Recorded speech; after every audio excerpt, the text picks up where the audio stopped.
So let's take a look in more detail, and to guide this exploration, it is my pleasure to welcome the Director, Centre for Industry 4.0 of Optus, Rocky Scopoliti.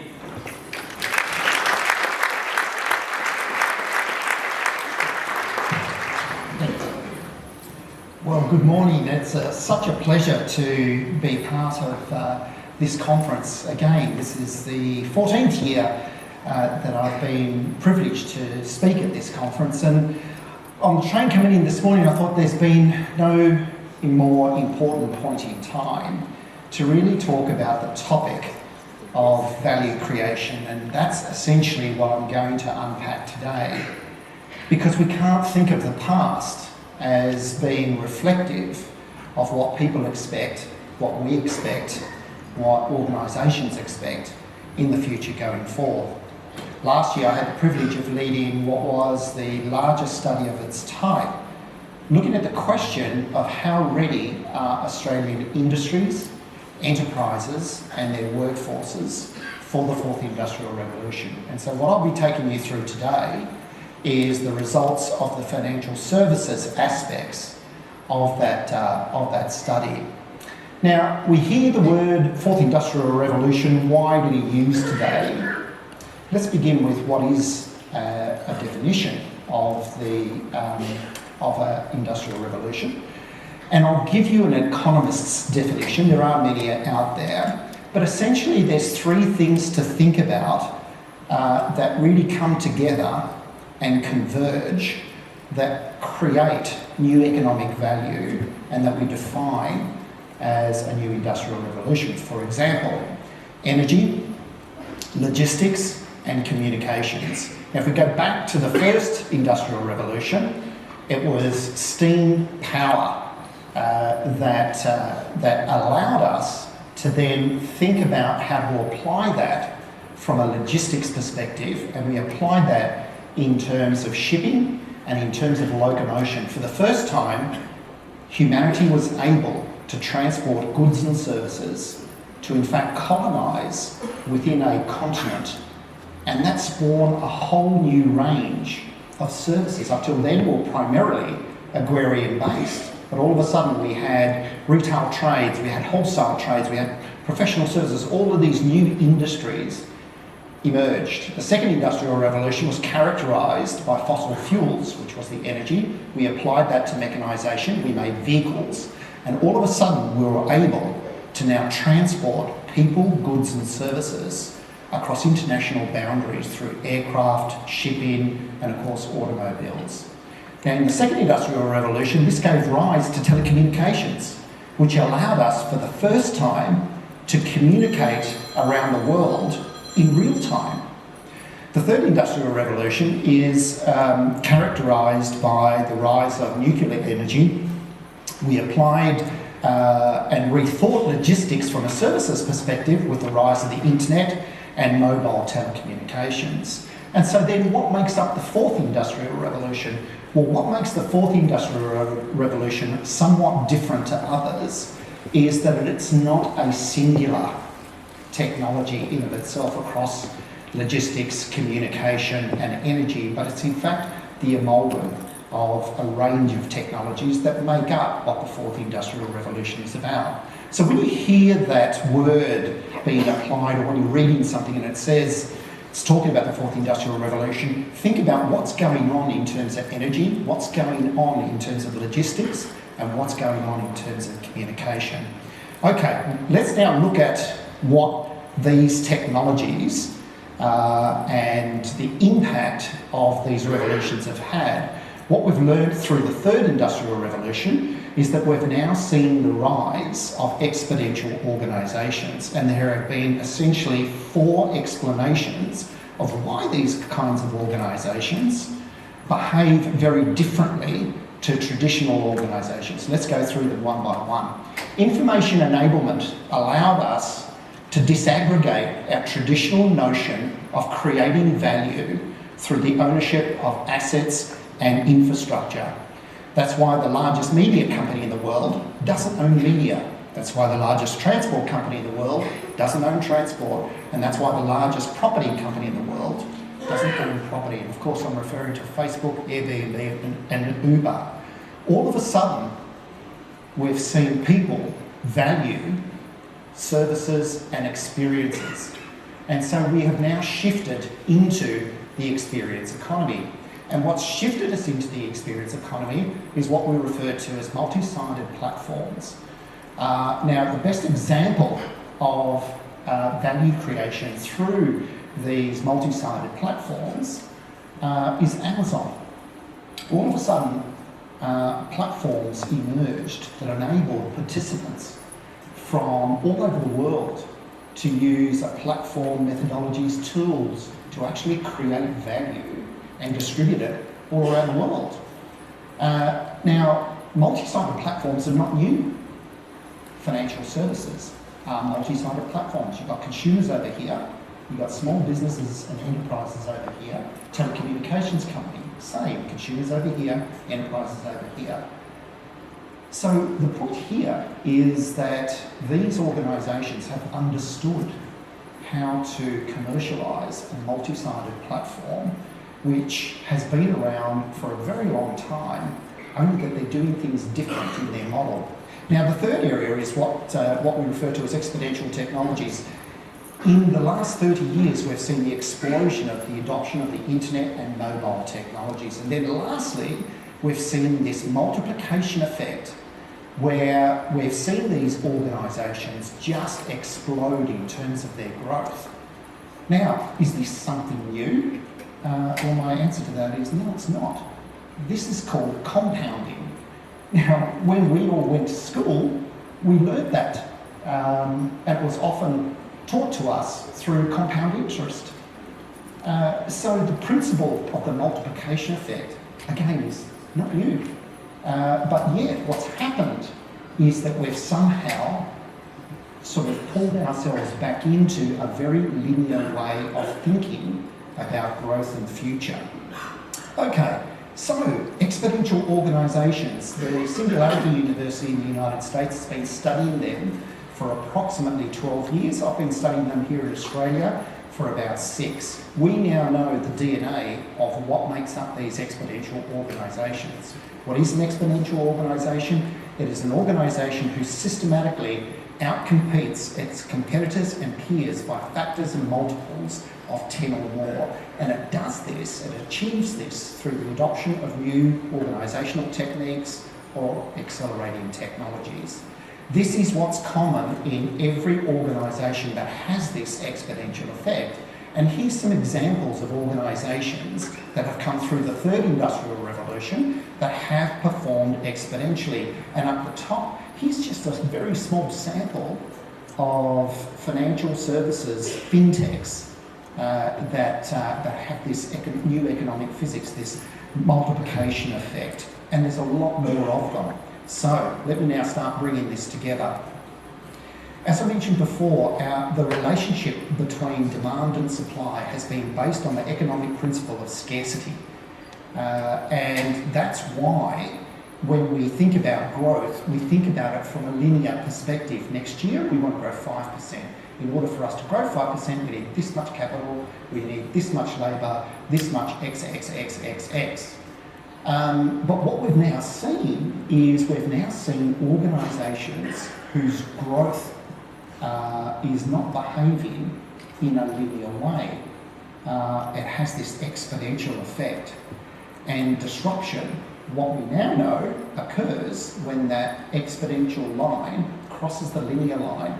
That is the point upon which a linear-based model can no longer economically compete against an exponential model. That's where disruption occurs. Now, the difference between the two is that one is growing at 1 times in terms of its growth. The exponential effect is occurring at 10 times. So let's look at an example. One of my favourite startup companies is a company called Transferwise. Has anyone heard of Transferwise or used Transferwise? Anyone used it? Yeah? Okay. So for those of you who haven't experienced Transferwise, they began life in 2011. And they began life by 2 frustrated Skype workers working for Skype in the UK, frustrated by the time and the cost of remitting their salaries back into their domiciled Estonian accounts. Now, when one of the founders realised that it was quicker and cheaper to put cash in a briefcase and fly it from Heathrow to New York, he knew he was on a winner. And so he set up a briefcase business at Terminal 3 in Heathrow. No. But that was the point, that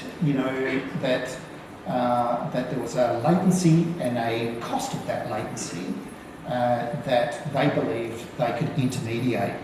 Now, I was advising one of the top 10 global banks in London when news broke that Transferwise had just reached its third consecutive quarter of profitable growth. That was in 2016.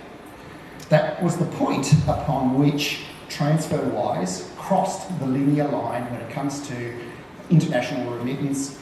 In that same announcement, they'd announced that they'd secured a 10% share of the cross-border payments and remittance market out of pound sterling from the UK.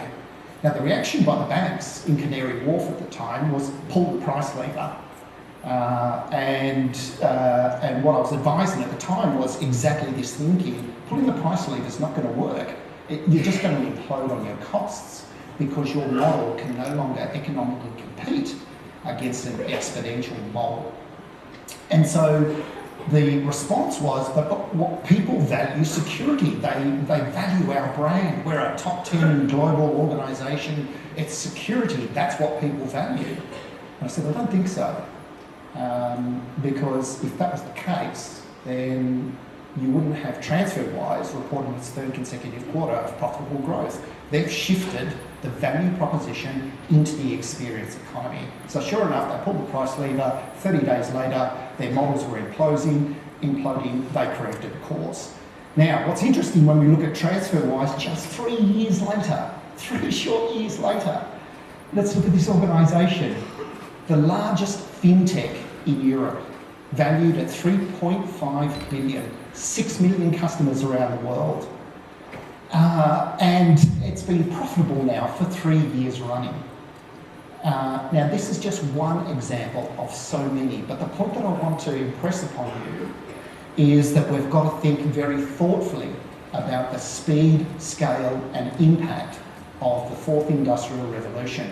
Because just like in this case, in the UK, it's too late to react when that exponential curve crosses the linear curve. You can no longer economically compete. You have to change the game. And so the point here is, well, when should you react? Now, there's no single answer to that. But the point I would say is when these organisations start getting off that curve, that is the point upon which you've really got to think thoughtfully about how to compete with them. And how to compete with them is not necessarily going to be in the product economy, because they're going to compete with you in the experience economy. Okay, let's now sort of flip into looking at how ready are Australian financial services as an industry, institutions, and their workforces for the fourth industrial revolution. Now, according to 135 organisations that participated in the study, now these were boards of directors, these were CEOs, and these were the C-suite of financial services executives in the industry. Now, what the results show us is that the industry is absolutely preparing for the disruptive impact of the technologies associated with the fourth industrial revolution. And it wasn't surprising to see that APIs and data, just like in your first question that you participated in today, were in fact number one and number two. Now, what's interesting here is that this is not going to be at the expense of cyber and information security, which for all intents and purposes was completely unanimous upon the C-suite. And so the point that I want to impart with you here is that from a financial services perspective, its participation in all of the great technologies associated with the fourth industrial revolution. It will not be at the expense of cyber and information security. And secondly, it's going to be completely about data. Let's get into this. So I'm going to talk about what's going to sort of put this on steroids. We last week announced the official launch of our 5th generation mobile.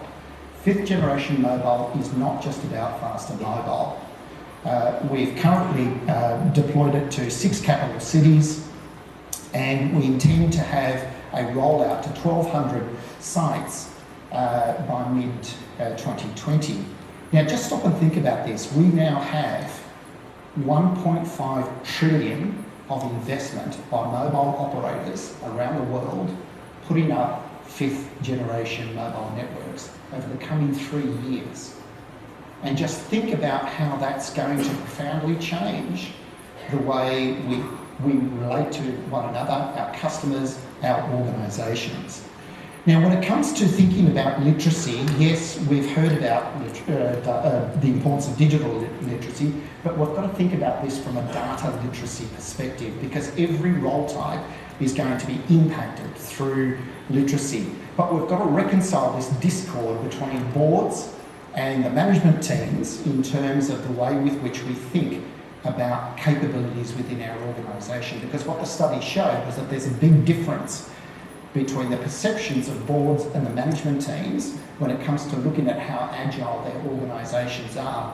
When we look at innovation, my goodness, look at the difference between the perception of how innovative organisations are, institutions are, compared to the C-suite. And it's the same then across the way we look at machine learning and a whole range of other areas. So this reconciliation is really, really important to resolve, because it really is going to impact the way we think about skills. This is a piece of work I did with a wonderful organisation, Australian organisation, a startup called Fathom. And Fathom have built an artificial intelligence model which has the capacity to predict the impact of workforces through disruption of all of these new technologies coming out. But we're asking the wrong question. Every time we hear about automation, it's anchored to job loss. And I keep reiterating we're asking the wrong question, because the question that we need to be asking is, what are the new industries that we anticipate are going to emerge? What are the new skills that we anticipate are going to emerge, in what quantities and what locations? Because all of the signposts are indicating that Australia is facing, for the first time, the biggest skills shortage we've ever seen. Let me give you some examples of this. When we look at out to 2022-23, the Australian Computer Science Association is predicting our technologist shortfall is going to be in the order of 100,000. Yet our institutions are only graduating 6,000 a year. Where are they going to come from? We can't fly them in on 457s. When we look at cyber and information security, it's the same message. Today in Australia, we have a shortfall in the order of 5,000 cyber and information skills. So how are we going to go on artificial intelligence? How are we going to go on blockchain? How are we going to go on robotics? Where's the robotics engineers? Any robotics engineers in the room? Where are they? What are our manufacturers going to do? This is the biggest issue we need to address. Okay, so when it comes to then sort of thinking about these industries, we've got to steer into what are the roles, the new and emerging roles that are going to emerge, and those that are going to decline. Because it comes down to thinking about what are the critical skills: problem solving, creativity, critical thinking. These are the skills, the lifelong skills, that have always helped us adapt for the last 300 years. Yet we seem to have sort of put those to the side and said, well, it's experience that matters, not as we go into the fourth industrial revolution. Okay, so to bring this into a framework to help reprogram some of the ways that we're thinking, I've created a blueprint, which I hope you can sort of take away as something for you to think about. The first point I want to make is to break our linear way of thinking. Value creation will no longer be a function of a linear process. Oranges on the farm get picked by the farmer, sent to the packing house, they put it in boxes, boxes on the truck to the cities, wholesale market, wholesale to retail, retail to you. That's a linear process. But economic value is no longer a function of a linear process. And what we've got to think about is an ecosystem, the way with which participants within your ecosystem can engage your organisations to participate in the value creation process. And you've got to prepare for that across three typologies. It's not only just about people, customers, engaging your organisations, employees, but you've now got to prepare for connected cities, smart cities, autonomous vehicles. You've now got to prepare for machine-to-machine communications. So at the very heart of the way you think about value creation is what I refer to as a cognitive enterprise. This is all about your data capabilities. This is what's been left last in our transformations, aside from everything else that we've transformed in the organisations. All of the internet companies, they're often referred to as tech companies. They're not tech companies. They are data companies. The intellectual property of those organisations are algorithms. What are algorithms? Formulas. What's in a formula? Data. There's your answer. This is where we've got to get to. Now that data will then be used in a range of platforms that are going to present themselves to the financial services industry in the form of the fourth industrial revolution, but you've got a whole variety of new platforms that are going to emerge specifically targeting the financial services sector. These platforms will then allow your organisations to live in real time, because that's what the experience economy is about. The experience economy is not about 4 or 5 release schedules a year with a shutdown for maintenance over Christmas. It doesn't work that way. Customers live in real time, and having environments that allow you to create applications in real time is really critical. Now, the network economy essentially is about the virtualisation of all of your infrastructure that today is locking you into a fixed cost base that is not allowing you to flex. And what's important when we think about this is that your networks are going to be both fixed as well as mobile with 5th generation networks. Edge computing will now create hybrid distributed models for how you process and store data out into the environments. Now, as we talked about before, Australian executives' participation in the fourth industrial revolution will not be at the expense of cyber and information security. Therefore, we've got to completely rethink our approach to security. Trying to protect the castle up on the hill by trying to watch the baddies coming up the hill is not going to cut it in a world where your threats are coming at you terrestrially, and you've got to push the boundaries of your perimeter as far out into your ecosystem as possible. And then lastly, this is what we believe is our vision for the future of banking, the future of insurance, the future of payments, and the future of wealth management. So let me summarise. When it comes to thinking about the world going forward, we have to think about this exponentially, not linearly. And we've got to stop investing on trying to make the horse run faster. Yes, we will make it run faster, but we've got to reimagine what transport could be. There is a discord between this investment and focus that we've got on trying to make the horse run faster versus reimagining what finance should be in the future. Our participation in the fourth industrial revolution will be cyber by design. And one of the advantages that Australian executives have is that we have a more heightened awareness of these technologies relative to other executives around the world. And so the question is, what are you going to do with that? When it comes to what we need to do is we need to think differently about our organisations in terms of reconciling the differences and the perceptions of our organisation's performance from the very senior levels of the organisation all the way through. And when it comes to our workforces, we've got to shift our thinking from being digitally literate onto data literate. And then lastly, it is a blueprint that is essentially designed about being platform-based, data-intensive and capital light. Now, everything that I've shared with you today is available in 3 reports. The Optus stand just outside. There's a bunch of experts and subject matter experts that can talk to you about everything that I've shared with you today. I'll be around for the day. And so I hope it was insightful, and I hope we've got time for some questions. Thank you. Thank you, Robbie. We'll certainly do have a few questions. So grab out your phones, open your Slido app and ask away. We've got a few. Let's talk about transformation, Rocky. Is it adequate for the world that we live in today? No. So let me explain to you this. How many times have you heard leaders stand up and report, and boards report, that to shareholders that we're going to transform our organisation, and the strategy is called Strategy 2020 or Strategy 2025. And typically what they're asking is, they're asking shareholders to forego squillions in dividends, and we're going to reinvest these squillions into a once-off event that in 2020 we're going to unveil this shiny new organisation that's going to live in prosperity thereafter. So when we put that to the test, what I looked at was, well, of all the transformations that have occurred in the last 5 years, how's that worked out for everyone? And what I found, across 91 countries, 26,000 organisations, only 1 in 4 transformations that were announced actually delivered to shareholder expectations, resulting in those organisations outperforming competitors or peers. 1 in 4.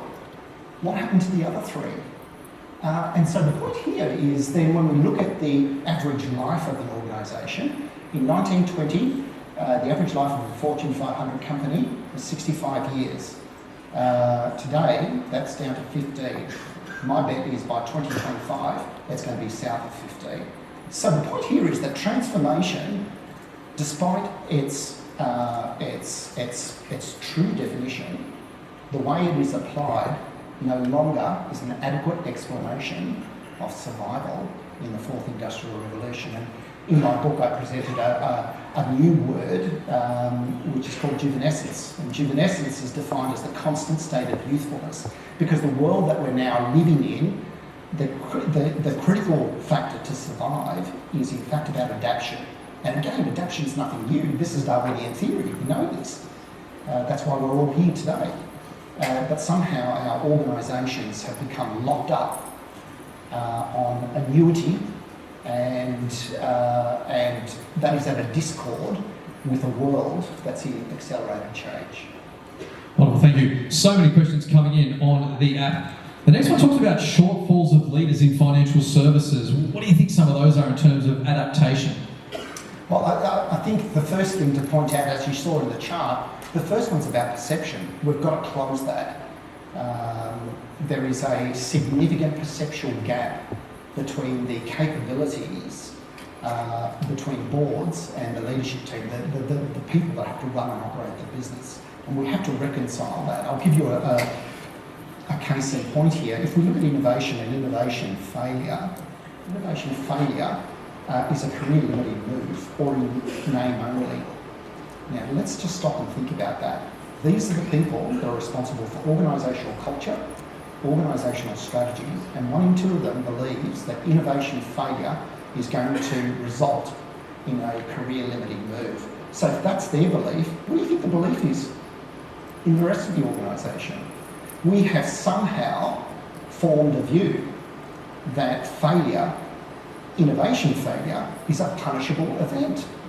I'll give you a great example here. A good friend of mine, one of the most brilliant computer scientists, electrical engineers I've ever known, he went over to the Silicon Valley to progress his career. After 3 months, he couldn't get a job. This was extraordinary for a person of his calibre, experience, knowledge, all of that kind of stuff. He went and spoke to a search firm consultant, and the consultant said, "Mate, you're not going to get a job here. You haven't failed." He goes, "What do you mean? I've got a trunk full of failures." He said, "But that's not on your CV. On your CV, it's all about what you've succeeded in. We don't recruit that way here."